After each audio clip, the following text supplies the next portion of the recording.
From the High Definition Production Center of Troy University's Broadcast and Digital Network and Troy campuses around the world, this is Troy TrojanVision Weekly.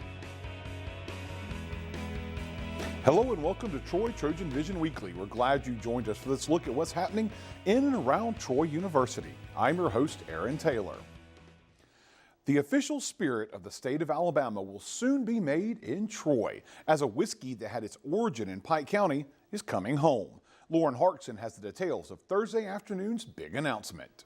I just think it'll be an interesting addition to our community, something that's unique, something that no one else in Alabama has. Mayor Jason Reeves describes how one new tourist attraction coming to Troy is none the state of Alabama has ever seen.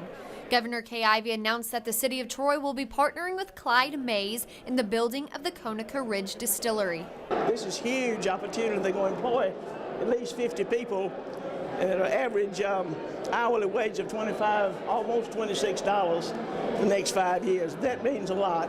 In addition to building the distillery, future plans include building restaurants, retail facilities, event houses, and cabins, helping boost Troy's economy. There's a tremendous amount of capital investment, initially about $13 million, moving up to about $20 million. For students who are looking to expand their college experience in a new light, Mayor Reeves says it will be a destination location for young professionals and the like. We hope that it creates an atmosphere that will appeal to young professionals, something else to do, somewhere else to go and see. Reeves and Ivey both agree that with the new sightseeing aspects and job opportunities, it provides the Troy community with more opportunities to stay right at home in Troy, Alabama. Gives the future generations assurance that there will be good paying jobs right here at home. They can stay home and enjoy the area that they love so good. Lauren Harkson, Troy, TrojanVision News. The start of construction or the opening date have not been announced, but the distillery expects to employ 50 people by their 5th year in operation. The Pike Animal Shelter is a place for strays to call home before they eventually find their forever home. However, there are currently a large number of animals in need of a home, and it's putting a strain on the shelter supplies. Chelsea Law shows how the public can help. If you've been looking for a special furry friend to love and care for, then look no further. Your fur baby might be waiting for you at the Pike County Animal Shelter. We service all of Pike County. We take in dogs and cats, and as you can see right now, we have a ton. With over 130 cats and 80 dogs to choose from at the shelter, you may possibly find exactly what you're looking for. For those who can't adopt but still want to help, the shelter is in need of some items. We are always needing supplies. We're always needing Clorox, cat food, dog food. We go through a lot of those because it takes a lot to feed this number of animals. And if you can't help by donating money or supplies, don't worry. There's still one thing you can do: volunteer. We constantly need volunteers to come out here to help us just, walk the dogs. A lot of dogs need walking, so they're not constantly out there in the kennels. They need, to get out and be walked. Ready to bring your forever friend home? You're in luck because the adoption process is easy. You can come into the shelter, pick out, choose your cat, dog, whoever you fall in love with, and the fee is $75. That is to have the animal spayed, neutered, and a rabies shot. The Pike County Animal Shelter will be having an adoption event outside of PetSense on Highway 231 on September 30th. Chelsea Law, Troy, TrojanVision News. If you'd like to donate, you can drop off supplies at the Pike Animal Shelter at 904 Henderson Highway in Troy. The Hall School of Journalism is known for teaching budding journalists the craft in preparation for their career. However, on Thursday, their target audience was a little younger than usual. Chelsea Law has the story. Hello and welcome to Troy TrojanVision News for September 14, 2017. I'm Kirsten Prince and thank you for joining us. Watch out! This now unfamiliar face might become a regular for TrojanVision one day. Thursday, the Hall School of Journalism hosted its annual Journalism Day, where close to 500 middle and high school students got a taste of what Troy's journalism department has to offer. Well, we had a new location and a new format this year, and so I think things went really well. We've heard really good things from the students and the faculty about hearing from our alumni. One of the things that was different this year was that most of our presenters were actually alumni, and then they stayed for a panel so that our university students can talk to them. Students attended many informative workshops that ranged from production to interviewing and walked away with some new information that they learned. Well, I did learn in photography you do have to get permission or you could be arrested and go to jail. Just being creative and not necessarily doing what everybody else is doing. Just being yourself, and that's gonna really allow people to draw closer to you instead of, doing the same thing that everybody else is doing. A new addition to J-Day this year was a panel made up of entirely Troy University alumni, and they offer advice to students that may help them end up in front of a camera one day. Just work hard and don't be afraid to take any chances. The small stuff is the big stuff. And so the more that you can, like I said, adapt to changes, make sure that you got the basics covered, and can market yourself in both of those areas, the better. Chelsea Law, Troy, Trojan Vision News. This year was the second largest turnout for J-Day with nearly 500 students and advisors on campus. We're going to take a short break, but when we return, we'll see how Troy students were getting ready for the start of the home football schedule at Troy University. Stay tuned, we'll be right back. I feel like if Troy Public Radio is doing its job in that particular day, what we're doing is we're actually connecting listeners to the community. And we work really hard every day. We actually we've created a schedule and we've put our programs together so that you get what you need during the day. You get news in the morning, you get some of the best news reporting around. A little later in the morning, you actually get to participate in a conversation on point with Tom Ashbrook. You get to hear a great interview with Terry Gross. You get to check in with your community with In Focus with Carolyn Hutchison. You get to hear some great music.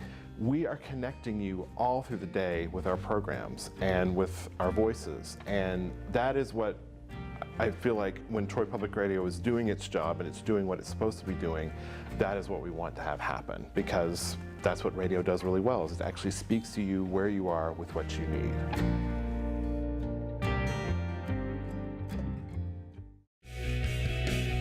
Now back to Troy Trojan Vision News Weekly. The first home football game of the season was last Saturday, and Troy University students got excited about the start of the home schedule a few nights before kickoff at the first Pep Rally of the season. Anna Kate Patterson has all the action from Veterans Memorial Stadium. Thursday evening, the first Pep Rally of the 2017 football season was held in Veterans Memorial Stadium. In anticipation for the first home football game this Saturday, the theme was Wipe Out the Hornets. Students attending the Pep Rally wore Hawaiian or beach attire. The Student Government Association's Vice President of Campus Activities, Douglas Dick, gave me a rundown of the activities to come. So we're going to do our typical cheers and chants, and the band, especially the drum line, is really going to lead us in some of that. And then we're actually going to have a three-legged race. And Dick says that pep rallies are important to football season because they show the Trojan football team that the students appreciate all their hard work. We want to show these guys that work so hard on the field, work so hard to represent us as Trojans, that we are for them, that we're going to be cheering hard and loud on Saturday, and that we're going to get that win because of their hard work. And while the student body was there to encourage the Trojan football team, head coach Neil Brown made it a point to pass some of that support to the Sound of the South. Just like on the football field, same thing will happen at halftime. The best band will be right there. And Brown showed the same confidence toward his team as he did the Sound of the South, saying they were going to live up to all expectations. I promise you, you're going to have a football team that's going to play hard. We're going to be a team that you can be proud of. We're going to live up to expectations. We're going to have a great atmosphere. Y'all are going to set the tone on Saturday night for our first big win. At the end of the festivities, the Kappa Delta sorority was awarded the Spirit Stick. Anna Kate Patterson, Troy, Trojan Vision News. And while students showed off their excitement at the Pep Rally, it was not just contained at that event. The campus was filled with anticipation for the big game. Paige Weeks hit the campus to see how excited students were about the start of the home schedule. There's excitement in the air on Troy University's campus, and it's not just because it's Friday. Troy fans are gearing up for the first home game of the 2017 Trojan football season, and I took to the street to find out what my fellow Trojans are thinking about the first game. It's an ASU game. It's not sort of a rivalry, but Montgomery's so close to Troy, so I feel like it's going to be very packed and it's going to be very fun. It's a very fun game. It's going to be a very fun game. I'm really excited. This is my last year of college, and I really love going to the game, and this year I'm not going to miss any single game. I think they'll do really well. I think that it's going to be a blowout, honestly. Troy just has a really good team this year, and I just really haven't heard much about Alabama State, but I'm sure the Trojans will pull it out. And regardless of the opponent, some students are just excited that football has started back. When the game first starts, it's like you get to see that real athletic ability, and you get to see all the big hits and the big catches. If they win, it's like you won, you get happy, and then the band's playing and they're lit, and then you get lit because the band get lit. We're all cheering all the time. We're not quiet, so like if something happened, like we're screaming, like let's just say the ref doesn't go our way, then we're yelling at the ref. And since the beginning of this fall semester, everybody has been doing what this poster behind me says. That is gearing up for game day. As far as I can tell, most of the students have the same prediction as far as tomorrow's game's outcome.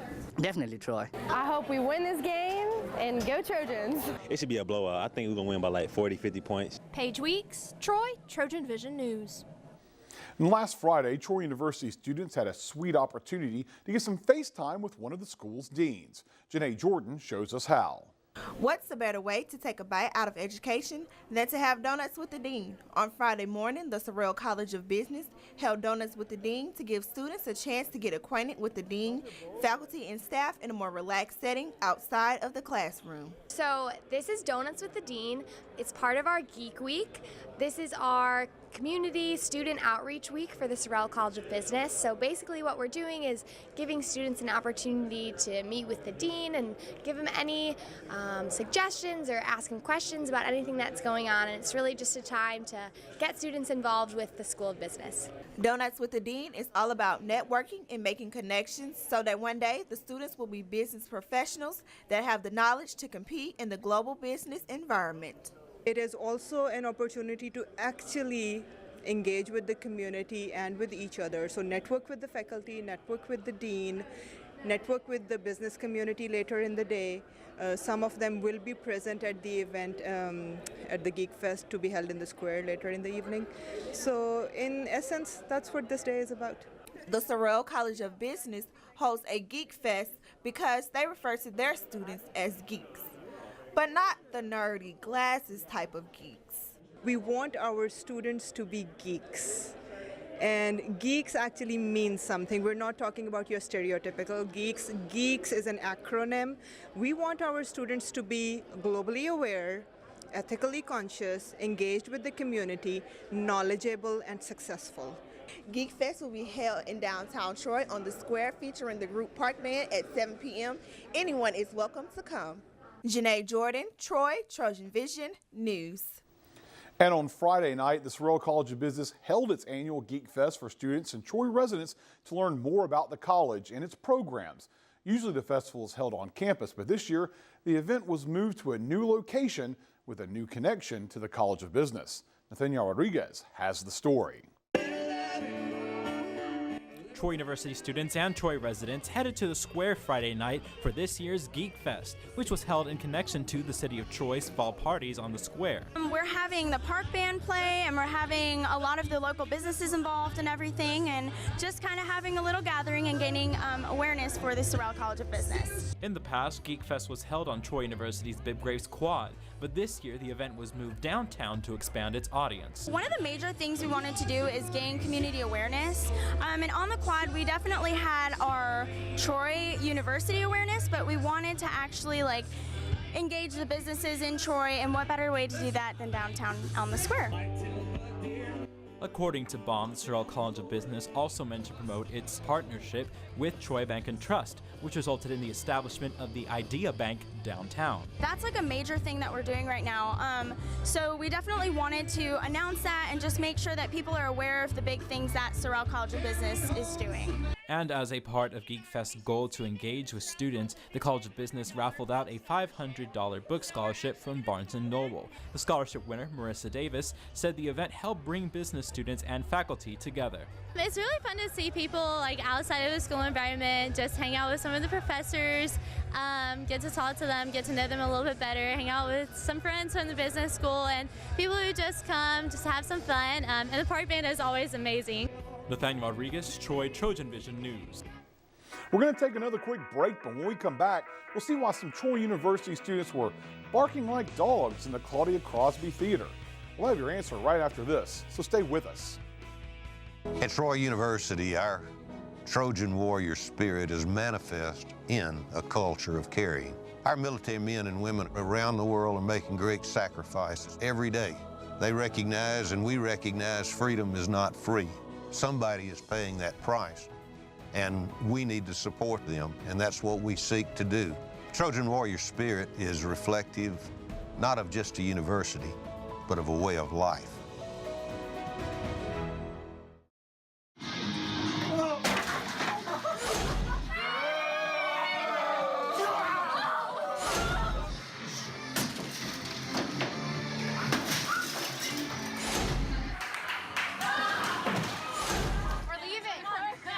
Most party fouls are pretty dumb.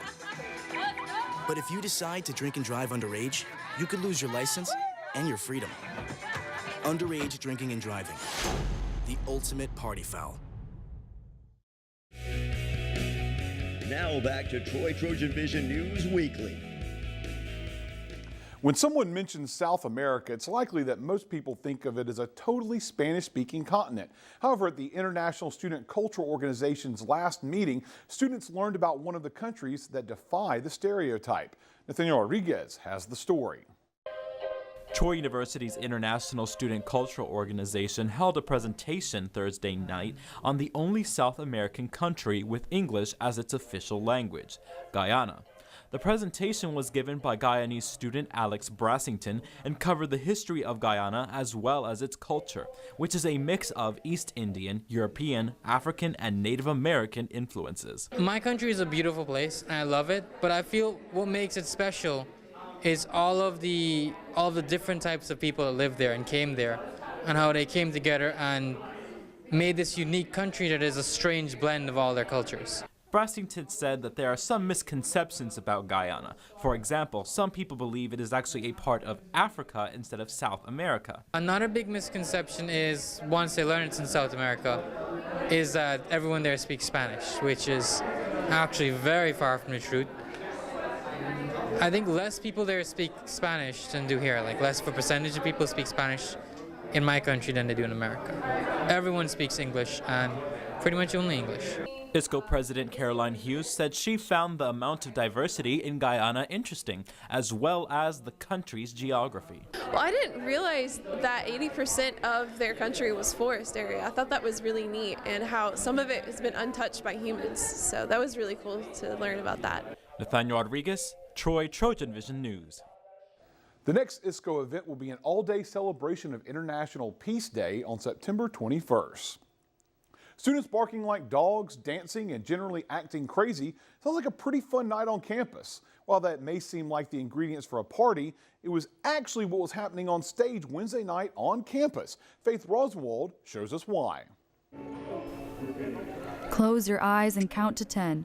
This is the command hypnotist and mind reader Boris Tierney Act gave Troy University students at Claudia Crosby Theater. Troy University's Activities Council brought in Boris from Toronto to entertain students and give them a break from school, or in some cases, a break from reality. We were so intrigued by him that we decided to bring him to Troy University to see if he could actually hypnotize multiple people at one time. And whenever we brought him, he ended up hypnotizing probably around 20 people at one time. And it was a really cool, fun event that we really enjoyed having this year. We plan on having him again next year. And they don't call him the incredible Boris for nothing. Many volunteers had the chance to go under his hypnotic spell. This is year 36 that I've been at it, and there's nothing like it. Every show is completely different. I never know what's going to happen, so I make sure that each time it's something new. Laughter filled the room as students under hypnosis rode their boats, went to the beach, strut down the catwalk, and traveled to new places. And the few lucky students that were hypnotized got to travel from California to Colorado. But the crowd favorite was when they had their dance party.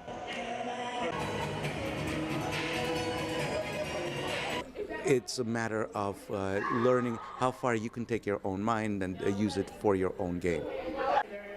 Faith Rosenwald, Troy, Trojan Vision News. And it's time for our last break, but when we return, we'll learn about Troy University's International Peace Day celebration. Stay tuned, we'll be right back.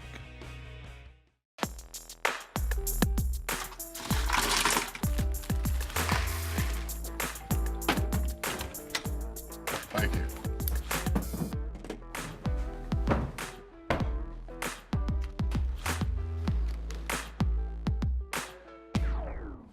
You got a king? Go fish! In your face, in your face, It only takes a moment to make a moment. Take time to be a dad today.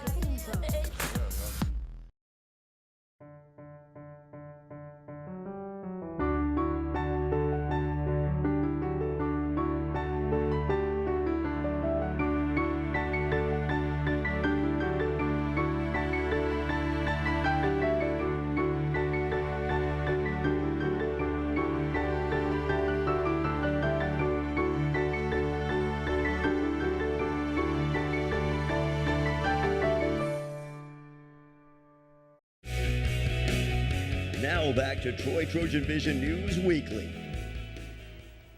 Troy University's international side will be on display during the Worldwide International Peace Day celebration. We'll learn more about the local event in this week's Trojan Talk.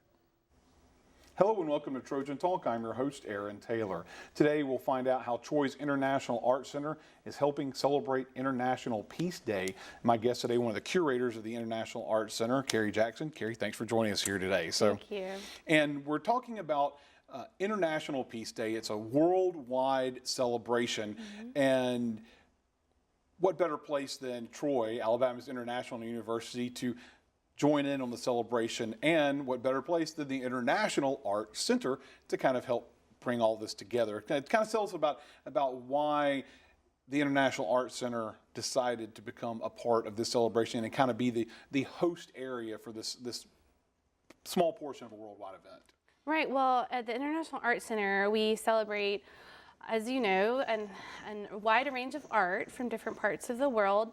And it seemed fitting that we invite our international community and, of course, all of our community to join us to celebrate this day that's celebrated all over the world. And we just wanted to open our doors and have the people that are in the Troy University community know that we're here for them, and it just seemed fitting. And we also wanted it to be our kickoff into the fall, and it just, given the climate these days, we need days of peace to celebrate. Most definitely. And not to mention, and this really truly is, it's one of, even though the center has been open for about a year now, this is probably this is the first kind of student involved type event that's happened at the center itself. So right. What a fitting way to try to get the students more involved with the center.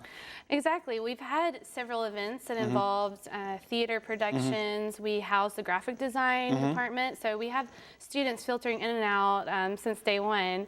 But this is our kickoff just to kind of reach out into the rest of our university community to help them realize that we're here.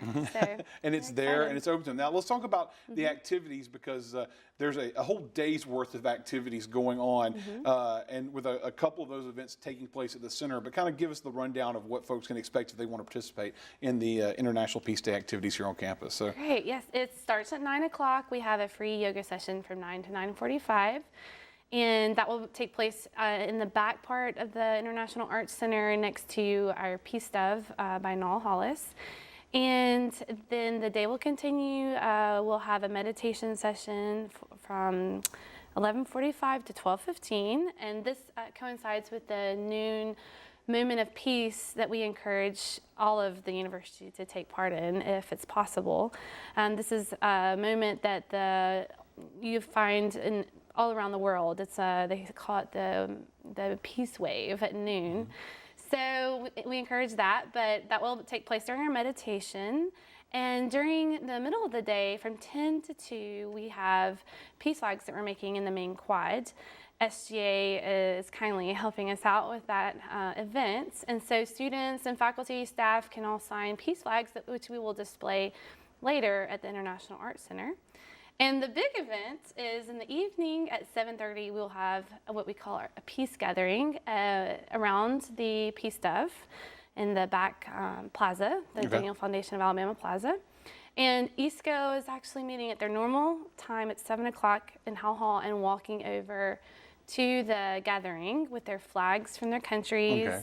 It should be so a bit of an international parade going down University. Under the arch, and it's going to be a beautiful moment to celebrate all of our international community, and we will also have an open house after a program. The program will be around half an hour, and we'll have students talk about what peace means to them, and some singing. So, but overall, just a good opportunity for university community to reach out to the international side of Troy University. And one of the things is Troy University prides itself on being an international university, but a lot of people, maybe even community members, may not be aware of that international side. And this seems like a good opportunity to open their eyes to that international side. Right. We want to celebrate our international community. We want them to know that we are so glad that they're here, and that's something really special about Troy and about Troy University in general, is that we have that, and many people take it for granted. So, it's a moment that we can all come together and open our eyes, and like I said, get out of our bubble and just realize what we have right in front of us. And of course, outside of this event, there's opportunities to visit the International Arts Center. If you don't make it to the International Peace Day activities, the International Arts Center is there for anyone to come and appreciate and take a look at the art, international and local and regional art located in there. So yes, and we're open from Monday through Friday from 8 o'clock until 4 o'clock, and then on the weekends, Saturday 10 to 2 10 to 4, and Sunday 1 to 4. All so right. Well, hope you come. Here's hoping folks participate in both the International Peace Day festivities and come and check out the International Arts Center. Carrie, thanks for joining us here today. Thank you. And thank you for joining us on today's edition of Trojan Talk. And that's what happened on the second week of September 2017. To find out what's happening throughout the week, you can tune in to Troy TrojanVision News at 5, 6:30, and 10:30 Monday through Friday, or anytime by following us on Twitter at Troy TV News. Also, feel free to like our Troy TrojanVision News fan page on Facebook to see links to online content from Troy TrojanVision News. We hope you join us again next week for another edition of Troy TrojanVision Weekly. Have a good week.